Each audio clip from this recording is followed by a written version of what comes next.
રાજસ્થાનના ઝુંઝુનનો એક વિડીયો સામે આવ્યો છે, જેમાં એક એસીબી અધિકારી રાજસ્થાનના એક સરકારી કર્મચારી પાછળ દોડતા જોવા મળી રહ્યો છે.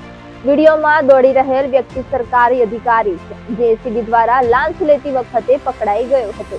આ દરમિયાન સરકારી અધિકારી એસીબી ટીમને ચકમો આપીને ભાગવા લાગ્યો. તેને જોઈને એસીબી ટીમના અધિકારીએ પીછો કર્યો.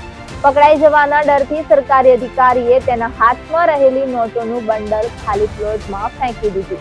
જોકે તે પછીથી પકડાઈ ગયાનો વિડીયો પણ સામે આવ્યો છે. રાજસ્થાનના ઝુંઝુનના ચિદાવામાં કાર્યરત વિદ્યુત નિગમના એઈએન આઝાદસિંહ અને સહાયક વહીવટી અધિકારી નરેન્દ્રસિંહને 30,000 રૂપિયાની લાંચ લેતા રંગે હાથે એસીબીએ પકડી લીધા છે. કાર્યવાહીનો સંકેત મળતા જ સહાયક વહીવટી અધિકારી નરેન્દ્રસિંહ લાંચના પૈસા લઈને ત્યાંથી ભાગવા લાગ્યો હતો. તે નજીકની રસ્તા ઉપર દોડતા ખિસ્સામાંથી પૈસા કાઢીને ખાલી પ્લોટમાં ફેંકી દીધા, પરંતુ તેનો પીછો કરી રહેલા એસીબી અધિકારીએ તેને પકડી લીધો.